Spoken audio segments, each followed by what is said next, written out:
Striking Scorpion 82 is now sponsored by Knighthood. Battle epic friends and foes in a living fantasy RPG world full of mysterious monsters and mighty enemies as you strive to become the land's most feared and famous knighthood. Win rare treasure in hunts and quests to improve your gear and up your game. Collect ancient heroes to fight by your side and summon their abilities in times of need. Fully customise your member of the knighthood, join a guild, fight epic battles and win glory in the PvP arena. Free to download and play, link in the video description below, and when you download the game it helps support the channel. Thanks and enjoy the game.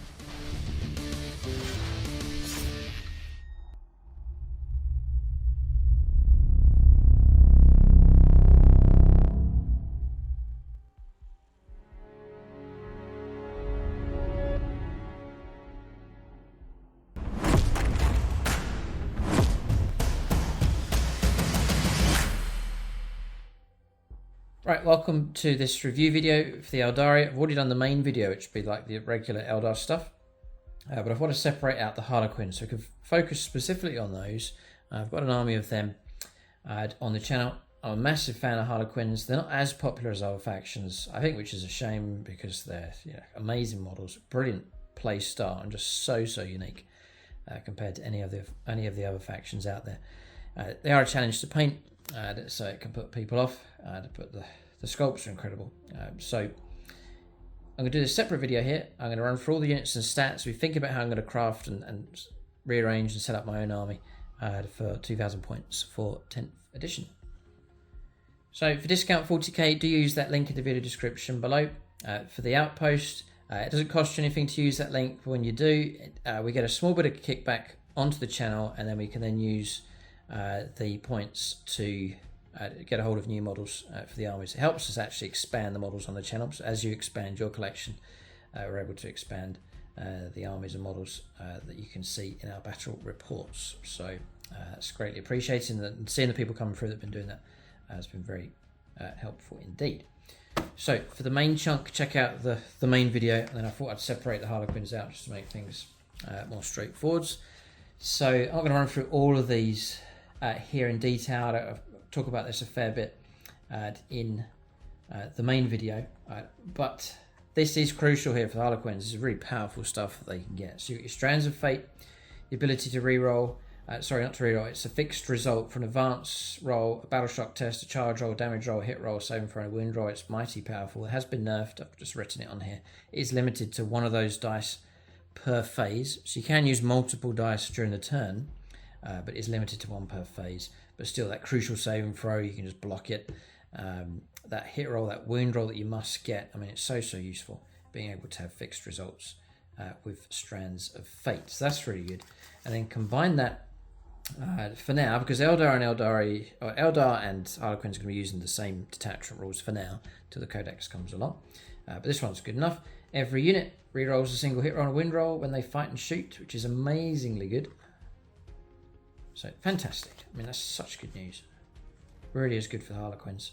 They're sort of fragile elite units. These rules are going to help them hit better and survive better. This is all really good news for them. Things like the Phoenix Gem for enhancements, the 2+ getting the model back up with 4 wounds remaining. Put that on Solitaire. I guess you can do that. Fantastic. A wound roll saving throw in the bearer's unit. It treats as a 6. Fantastic. So you're making use of these enhancements for sure. And then to add on top of that, it's already really strong, is the stratagems, the ability to fall back, shoot and charge with feigned retreat, the guaranteed 6-inch advance, so useful for matchless agility. Bladestorm, useful enough for sure. Yeah, extra AP, I mean, like on the shuriken cannons and so on, like on the bikers, for example. Fire and Fade, the ability to move, shoot, and then disappear again. Absolutely superb. Phantasm as well, ability to pull away to try and protect your models and units and so on. And then lightning fast reactions as well. So this is all good for the Eldar, and it's really good for the Harlequins. All these rules here are excellent. So, in the light of that, we'll now take a look at these units. So Harlequins then, I meant to pack a mean punch. I found in 9th edition you needed to be well organised for your attack and to strike, and to make sure you strike well. They don't have much staying power, so if they don't hit well and the opponent's able to counter-attack effectively, Harlequins can fall apart. So the idea is just this merciless, well-timed, well-coordinated assault that just cripples the opponent, perhaps just in one round of close combat. So, and then you're just sort of hovering around, timing it right, and keeping your distance when you need to from the opponent, soften them up with firepower, and then just sending in the right strike at the right time. So that's kind of the way I've played with Harlequin. Seems to have worked out well enough. It's probably going to be the same for 10th edition. Strengths for them is their speed, the ability to maneuver around the board very, very quickly. But we'll get stuck into this here. I'm looking for units, and the other thing is you're quite limited, so these units are going to need to be good because you can't afford to have a lot of units that don't strike too well because the options are very limited. So that's if you're going pure Harlequins, which I plan to do, pure 2K list. So Troupe Master first of all.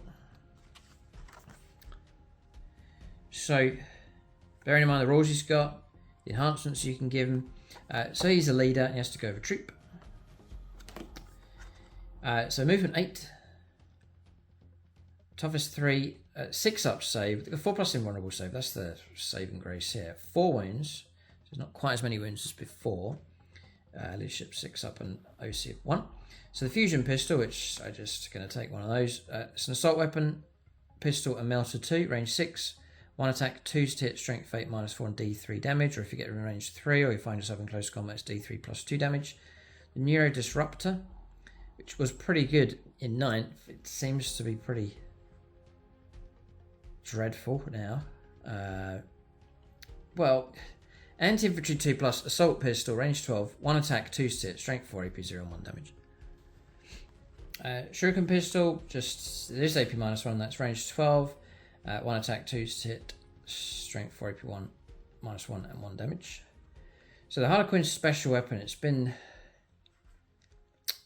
lumped together here, a bit like heirloom weapons for the Vanguard veterans, I think. So Harlequin special weapon, 5 attacks base, hitting on 2, strength 4, -1, 1 damage, that's terrible.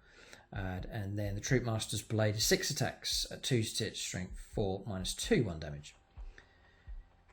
So, the Choreographer of War. Whilst this model is leading a unit, melee weapons equipped by models in this unit have the devastating wounds ability. So there we go. So he's going to be so important running these to cause mortal wounds coming through. Segrak's Favour, once per turn when you use a fate dice to substitute a hit roll, a wound roll, saving throw made for this model, you can first change the result of that fate dice to a 6. So fine. And then we've seen the 4+ invulnerable save on him. So yeah, he's going to be... To grant devastating wounds to a unit, he's going to be so useful for putting with your troop units. Yeah, and I guess you could just take 3 of them in your army. Yeah, I'm trying to think of my own force. But Troupe Masters seem the ability to do that, to really try and transform those Harlequin special weapons, because they're just quite poor with that stat line. Probably the troop blade. Probably go for the Troupe Master's blade. Take that, and then take a fusion pistol on him. So he's okay, and his abilities are pretty strong. Next is the Solitaire. So it's Epic Hero, Lone Operative. Gets fights first, this is all good. It gets Blitz once per battery movement phase. This model can use this ability before it makes a normal move. If it does, at the end of the turn, add 2d6 extra inches to the move, and 3 to the attacks as well. And then Blur of Movement, this model is eligible to declare a charge in a turn in which advance, and charge as well. You can combine that with a stratagem to give you a 6-inch auto advance, so you really can move quick enough. You could, yeah, because the 2d6 is added to your move characteristic, it's not your advance. So you've got the ability to move 12 plus 2d6 and advance 6 and then charge. So he's super quick still. He's only got 3 wounds. It was low enough as it was before, but just the 3. You can't give him the Phoenix Gem. So once he's gone, he's gone. He does have 3+ invulnerable save, but 3 wounds only. You're going to have to try use every trick you can to keep him alive. And you can't join a unit either, so he's vulnerable in that regard. Okay, and then yeah, oh man, he's tough. It's tough to keep alive, I think. And then 12-inch move. So in close combat, it's got precision weapons. You can go after characters. Solitaire's weapons, they're pretty good. You've got 9 attacks base. It could be up to 12 attacks. Need 2, strength 6, -2, and 2 damage. So, yeah, he's dangerous enough, I reckon. And you could zip him around just rooting out characters. Next is the Death Jester. So, yeah, he's a lone operative who'll fight by himself. He's got the his movement 8, 4 wounds on him. So he's got more wounds than a Solitaire. It's kind of... It is annoying. It's a shame. Strange one, that one. Toughness 3, and then a 4+ invulnerable save for him. The Shrieker Cannon is devastating wounds, but you're trying to get those 6s in the first place. I guess you can use strands again to help with that a little bit. Range 24, 3 attacks, 2 hits, strength 6, -1, 2 damage. And the Jester's Blades, you can fight a little bit in close combat, but there's not much to it. Death is not enough. In your shooting phase, after this model is shot, if one or more of those attacks destroyed an enemy model, that enemy model's unit must take a battle shock test. Okay, and then Cruel Amusement. In your shooting phase, one model from your army with this ability can use it. If they do until the end of the phase, each one of the following abilities. Select one of the following abilities. Cruel Amusement. Okay, so you could go for Ignores Cover if you need it. You can go for Precision, so you can try and root out characters. Interesting. Or you can go for Sustained Hits of 3. So 6s will pop 3 extra hits. And again, Strands could really help you out with that. You know, you could pop at least one of those just to get those extra hits coming through. So yeah, I'll run Death Jesters. I think they're useful enough. They're okay. Just a harassing, useful little unit. A lone individual model, which you could drop off at an objective. Help with secondaries, so they have their uses. They work on their own, which can be an advantage. Drop them inside a transport vehicle to keep them safe. So yeah, I think I'll continue to run them. I imagine they're not going to be too much in points. Next is the Shadowseer. So you may be limited with how many psychic powers you get, and sort of fixed to him, but we'll see what comes up. With the Shadowseer, they have to go over Troupe. They can go on their own, but they have to. It's a Troupe is the unit they can join to be bodyguarded. Again, movement 8. 4 wounds on this one as well. Solitaire should be 4 wounds at least. 4+ invulnerable save again. So he's got the Neuro Disruptor. We've seen this one already. The Shuriken Pistol. The Mist Stave. So 4 attacks in close combat at 2 hits, strength 5, -1, D3 damage. It's not bad. It's got built-in stealth and leader. Fog of Dreams. So whilst this model is leading a unit, models in that unit have the stealth ability. Mine are usually inside of transport vehicles, so duh. And then Twilight Pathways, if this, we'll see what this is like here. At the start of your movement phase, one model from your army with this ability can use it. If it does, to the end of the turn, you can reroll advanced rolls made for that model's unit. That model's unit is eligible to declare a charge in the turn in which it advances. So advance and charge. So yeah, that could certainly help out. If you've got a particular unit that you want to move swiftly, then yes. He's okay. He's alright. Okay, because I'm thinking like Harlequins operating on their own. This is the this is the thing. So now we're going to Skyweavers next. So the 2-man bikers. 14-inch moves. They're nice and quick. Their toughness 4, 3 wounds each, 4 up save and a 4+ invulnerable save. They've got OC of 2, it's not too bad. So the Shuriken Cannon, which I'm a massive fan of, I'll go through this again. Range 24, so nice medium kind of range. Sustained hits of 1, so 6 is popping extra hits, which I think is a brilliant bonus. 3 attacks. At 3 hits, strength 6, -1, 2 damage. That's really good. Now, I've corrected this here, 2 to 6 Skyweavers. With the update, apparently it's 2 to 4 you can max out with for those. Now, usually you can go for your Zifferglaive close combat type attacks, or you can go for more firepower with the Star Bowlers. Any number of models can have their Shuriken Cannon replaced with the Skyweaver Haywire Cannon, which I'll get out in just a moment. Any number of models can take Zifferglaives or Star Bowlers, so you can mix and match. You can go whichever way you want to go with these. So I usually go close combat, but we'll see. The Star Bowler then is range 12. You've got to get closer. You get D3 extra attacks. It's not blast. 3 to hit, strength 7 -2, 2 damage. So you can lay down some more firepower with these. Okay, prefer combat. You can get a bit of combat. You got close combat weapon. You would get 4 attacks, 3 stat, strength 3, AP 0, 1 damage. So you can do a little bit of fighting. The Skyweaver Haywire Cannon. So it's anti-vehicle 4. So you're going to be wounding vehicles on 4s. It's devastating wounds as well. Okay, and then your range 24. Your 2 attacks each. 3s to hit. Strength 3. But remember, it's vehicles 4+. AP -1 and devastating wounds. So I'm not sure what to think of that weapon. Yeah, you might. Yeah, okay. And then you got. So I'm not sure. Try it, but I think it's going to, like 9th edition, struggle. Going back at, I think it was to 8th edition. They caused the haywire used to cause haywire amongst vehicles. That was renowned for being a solid option and causing havoc amongst vehicles, but not so much now. It has been toned down. It's lost its sharpness. Zephyrglaives is 4 attacks at 3s to hit, strength 5 -1. It has kept the 2 damage, so they're quite good. So scything swipes. Each time a unit makes a normal move, you can select one enemy unit, excluding monsters and vehicles that moved over during that phase. If you do, roll 1d6 for each model in this unit. Each 4+ is a mortal wound. So a little bit of bonus going on with that. You'll occasionally get to use.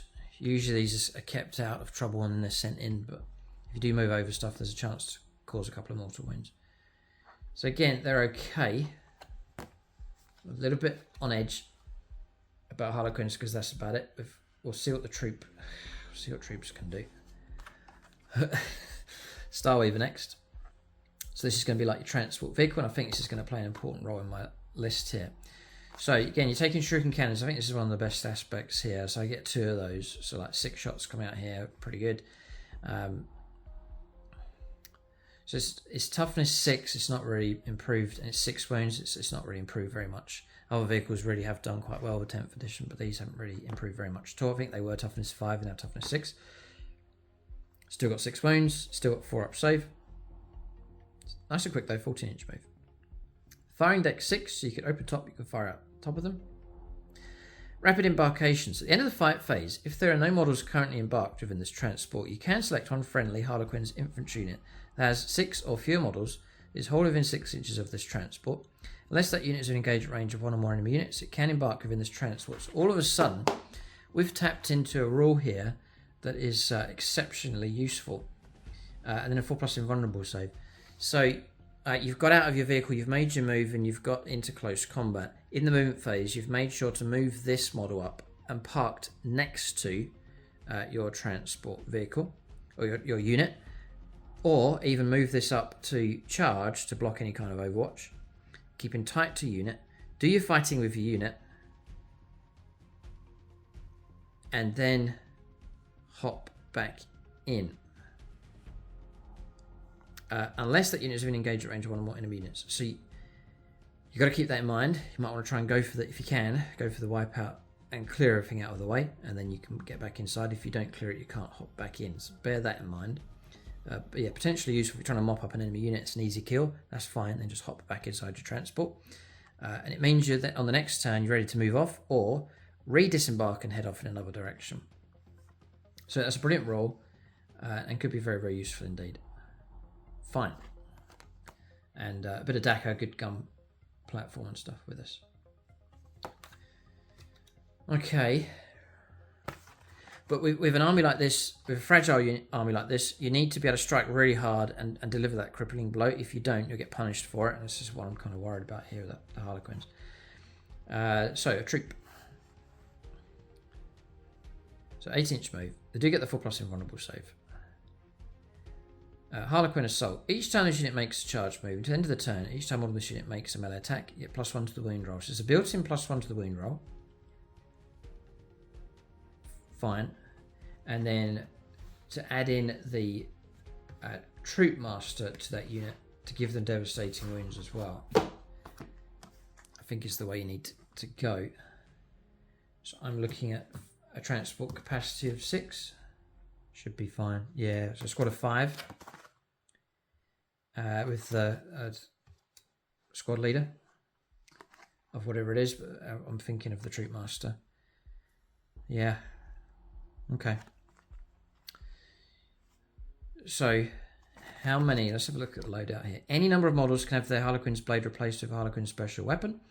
The lead player's Harlequin's blade can be replaced with an Eldari power sword. If this unit contains 10 or fewer models, up to 2 models can have their shuriken pistols replaced with neurodisruptors, and up to 2 models can have fusion pistols. That's not too bad. It could have been limited to 1 per squad. So I take my squad of 5. I can take 2 of each of the pistols, which is okay. You've got a character in there with a pistol as well. Now, if it's a squad of 11 or more, then yeah, because it's strange. You can take squads of 12 in total. Strange. But you can take 4 of each pistol. Yeah. And it's not either or, so you can take 2 neurodisruptors, 2 fusion pistols. So it could have been worse. It's alright. And I would definitely be taking the fusion pistols. Definitely. So there's no AP -1 though, so it's a toss-up between those two, Neurodisruptor and Shuriken. Same range.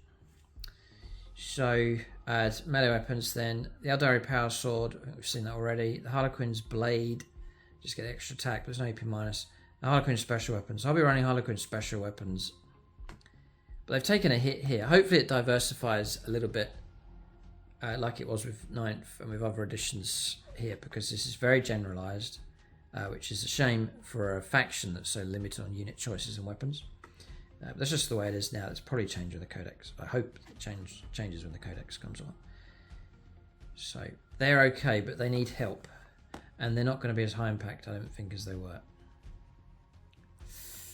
Tricky. It seems, let us know in the comment section, it seems that Harlequins may need allied support, or you take them as an extra to add on to your army, but stand alone. They're tricky. Now let's see this one, the Voidweaver. I have 3 of these. All depends on the weapons here, because again, you've got a 4+ invuln save, you've got Devastating Assault. In your shooting phase, after this model is shot, select one enemy unit that was hit.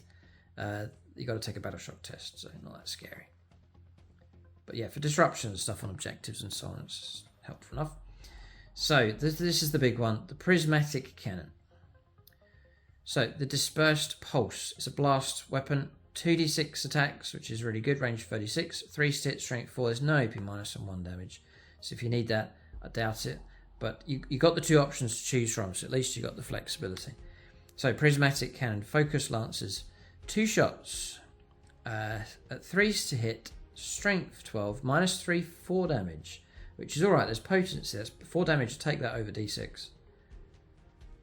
So that's alright, and then with Strands of Fate, some help going on with that one. You've got Shuriken Cannons, you've got 2 of them as well. It's a good base of firepower from this thing.